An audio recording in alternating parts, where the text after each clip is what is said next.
of you know that I do interview for high school student applying to Cornell and Princeton for 21 years.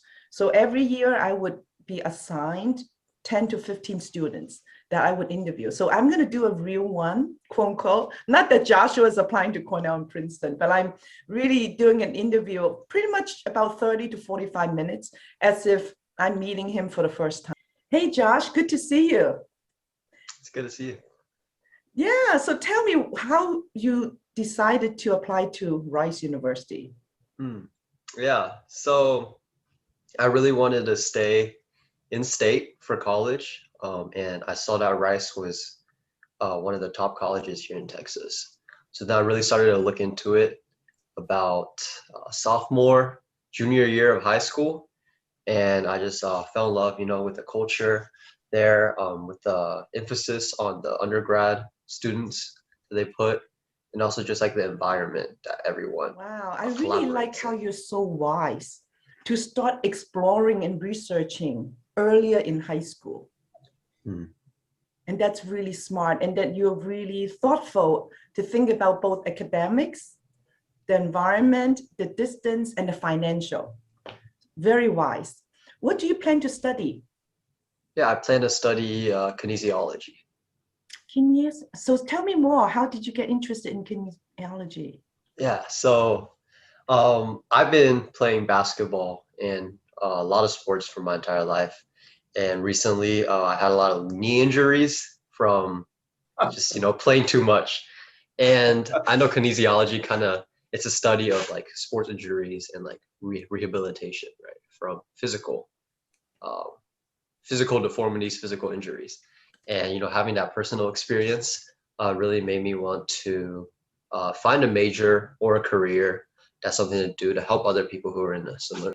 Wow. When did you start your interest in STEM, science and biology and medical field? Yeah, I think this started around 7th or 8th grade of of middle school, right? I took like a robotics class in middle school, and I really liked it. I like playing with Legos and, like building these robots and seeing how I found that the healthcare field was the best way for me to do that. Wow, so true. Because in healthcare, you interact with people and you get to help them directly. Because oftentimes for engineering, and I was an engineer, what we do is more indirect. Finally, when we get into the product and then get to people's hand, but we don't get to work with people. I just love how you really are sensitive and tuned to what you're interested in. And sound like you're a people person. That's why you like to work with people instead of, we engineers were like geeks, facing the computer and then working with whether it's programming or design or in the lab. So when did you find out that you're a people person? Sound like you like science always when you were young. How about your people person interest? When did that become clear to you? Yeah, so I think this happened around sophomore, junior year of high school as well. I was in marching band, and in marching band, right, you had to learn a lot of teamwork, a lot of communication with every person in band, not just your own like section. And being like one of the upperclassmen, I had to make the initiative, right, to communicate. A lot more fun. Yeah. Yes. Wow, you are just really sharing music to my ear, because I do a lot of leadership teaching, and you're hitting some very important points. Because it's through your marching band experience, you discover how you enjoy interacting with people, especially communication. So what did you learn? How to be an effective communicator from that marching band experience? Yeah, so I think the first thing is, for me, as one of the leaders of the band, right, as one of the older ones, I had to, in order for me to communicate well, first I had to learn how to kind of lower myself, right, and kind of like serve the other section, serve my younger classmates, younger team, right. If we had to fix something, I could do it with like a loving manner, because they knew where my heart was, right. They knew my intentions were. That is incredible, Josh. Rarely do I hear this kind of insights from people your age. It took a lot of training for adults to learn what you just shared. Because you are an example of a servant leader, and you are so wise doing that. So when you did that, starting with lowering yourself, being humble to serve and help others, how did it work? Worked out very well, actually. I don't remember any major conflicts that we actually had, because even if we disagreed with something with like some other people from the band, they knew that I had like the band's best interest at heart. I had their best interest at heart. Demonstration of your caring for them. That is so powerful. You're getting closer and closer to how I usually define leadership. So let me ask, how do you define leadership? For me, when I look at leadership, I kind of look at the life of Jesus, right? He lowered himself, right, to where he became fully God and man, right? He put himself down on earth to basically live among us. And he's God, he doesn't have to do that. So would you say that you are a good leader? I say that I always have room to improve. Yes. The second I say, oh, I'm a great leader, and become complacent, then I have to start questioning, like, am I really a good leader, right? If I think I'm a great one right now. So I think in many ways, yes, I think I lead pretty well, but there are definitely ways I can improve, especially sometimes I'm a big people pleaser. So even if I know something's right, I might try to go around it without, confronting anyone. And I think I can definitely do a better job on that in terms of leading. Wow. Here's another just powerful example of a response. So on the one hand, we don't want to just say, oh, I'm a good leader. Oftentimes my student would tell me that they're a good leader and they would explain and give example. You are being honest to acknowledge that you are a good leader while also have a room to grow. So on the other hand, we don't want to be the quote unquote typical Asian, say, oh, I'm not so good. And I call that hypocritical humility. And be fair to yourself. Don't be unrealistically setting high expectations, say, oh, I'm never good enough, and then blame on yourself. You don't want to do that, right? Sometimes we grow up in the Asian environment, may tend to beat ourselves up. So we don't want to do that. So you want to demonstrate confidence and being assertive. At the same time, you don't want to be arrogant. So you hit on just a beautiful note. And thank you for sharing and volunteering what you want to grow in. So that is good. So tell me 3 adjectives to describe yourself, Josh. Yeah. I think the first one, I say grounded. I'd say because of my faith in Christ, I'm able to stay grounded. I know what I want to do in basically almost every aspect. Wow. These are very rare adjectives. I don't usually get that for the hundreds of students I've interviewed. So I love to dig deeper into this, starting with the humorous. And you mentioned how that humor actually cheer yourself up. But did you actually notice your humor cheer up other people, especially when you're in a team or if you're in perhaps a sensitive or tense setting, that when you have the ability to crack a joke and perhaps even make fun of yourself, right? Tell me, how did that work or not? Yeah, so I remember one time I was giving instructions for marching band. I was yelling at the top of my lungs, and I had a huge voice crack, right? In front of like the 200 people band. I was like, ah! And I paused right there. It was like a tense situation before we walked into like the competition, right, to do our show.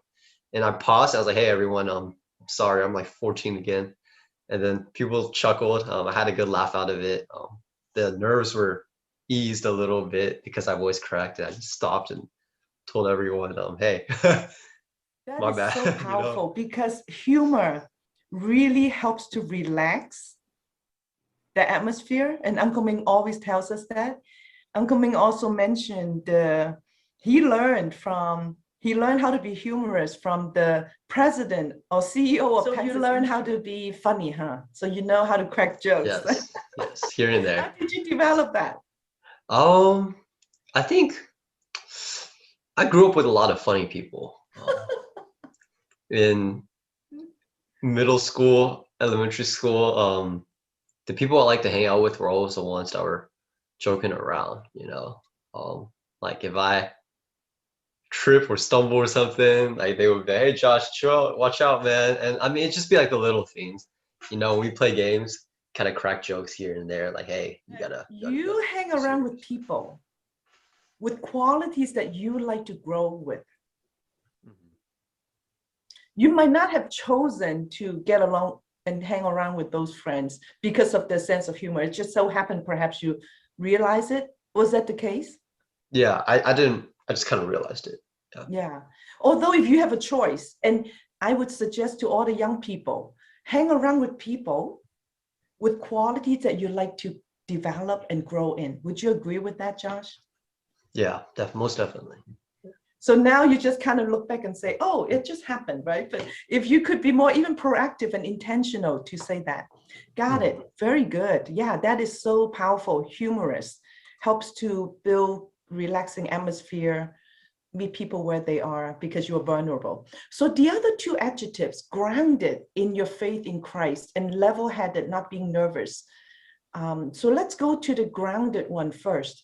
If you were in a college interview, do you talk about that Christian faith? I don't think I talked about it like to the extent that I just did, but I did mention it.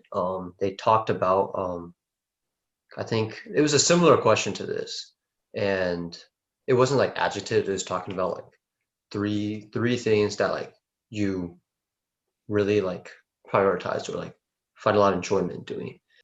Got it. So this is a very tricky one, and many people may be interested to learn.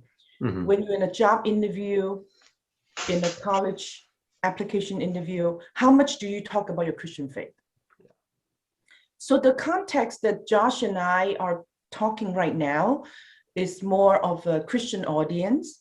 So Josh was more open and say how he learned from Jesus. And perhaps in a college interview, would you say that you learned from Jesus as a leader per se? Yeah, I say I sometimes look to Jesus for many of his leadership qualities. I'd be talking about service, especially. Yes, yes, because that's an ultimate example. Yeah. Yeah. So in general, my experience in professional interview and college interview, it's fine to express your priority and your value like you did. If they asked you what's important to you, absolutely your faith, right? At the same time, we may not want to be so-called overt, kind of preaching the gospel. Wow. So that grounded really is rooted in your belief and giving you a purpose and a hope.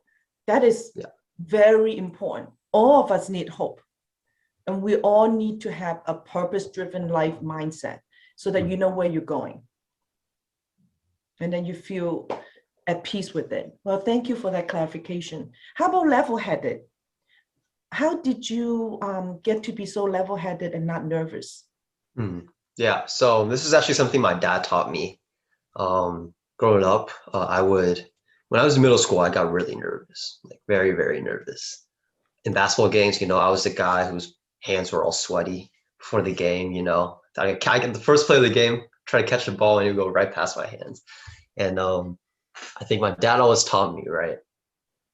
He teach me to think, okay, what's the worst case scenario that could happen? And for some people, when they think of that, they might freak out more. But for me, I think about, okay, what's the worst thing that could happen right now, right? And just thinking like that really helped me just ease my nerves to where to the point where I don't get too nervous, and I can be level-headed about a lot of things. That is so true. In fact, that's the same question and the same tip I've learned and practiced, and I would tell people.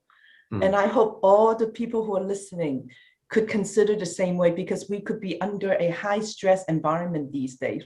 So tell me, what is one accomplishment that you're very proud of in your young life?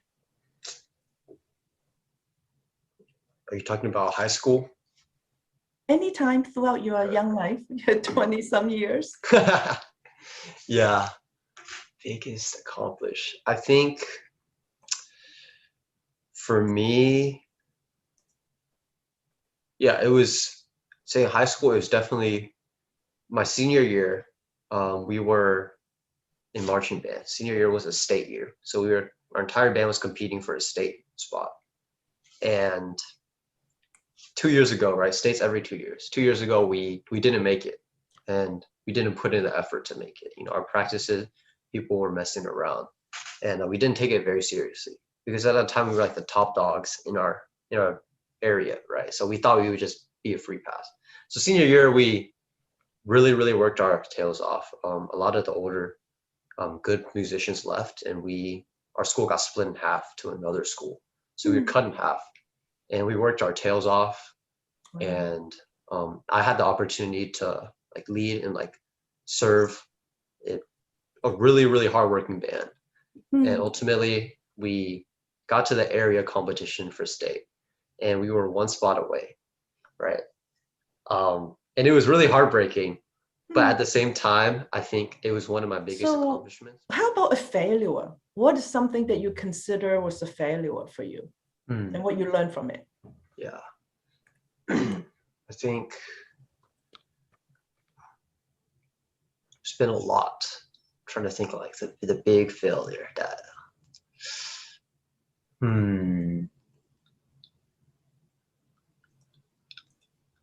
I think instead of doing marching band, I'll do a different area of my life. I think one of my biggest failures growing up, I think it was a lot of pride. I had a lot of pride in myself that permeated to a lot of areas of my life where I thought I was, I would win an event or do really good, right? And it would get in my head and be like, all right, I don't have to try as hard. I don't have to work as hard, right? And ultimately, I think, you know, I'll do another band example because I had a lot of failures earlier in my band career. So we had region competitions, right, as a freshman. And in 8th grade, I was number 2, right, in our middle school area. So then I was like, all right, I'm really good, right? I'm one of the best players. And it got in my head. So I didn't practice as much. I didn't work very hard. For my 9th grade failure, I'm glad it happened early because then my senior year, right, it helped me be able to lead an entire band, show them what hard work has, even if you have talent. Yeah. That's another just powerful learning for me, to hear how you value your failure and that you learn from your own mistake. And it's so powerful for all of us to remember. It's okay to fail as long as you don't make the same mistake over and over. So powerful. Or would you say that you don't ever get proud again? Oh, definitely not. Right. I still get proud a lot of the times. It's also another area in my life it's a big weakness of mine too. Yeah. And yet you're more self-aware. You're Yes. watching yourself. Yeah. Yeah, because that's human nature, right? So you're not going to say that, oh, I don't ever get proud. That moment, you're already proud, isn't it? Yeah. Wow, our time is coming to a close. The last 2 minutes, if I could ask you, what would you bring to Rice University? What is unique value that you would add to this campus, this school body? Yeah, I think, I still remember the exact way I answered this question. It's a typical interview question for college application.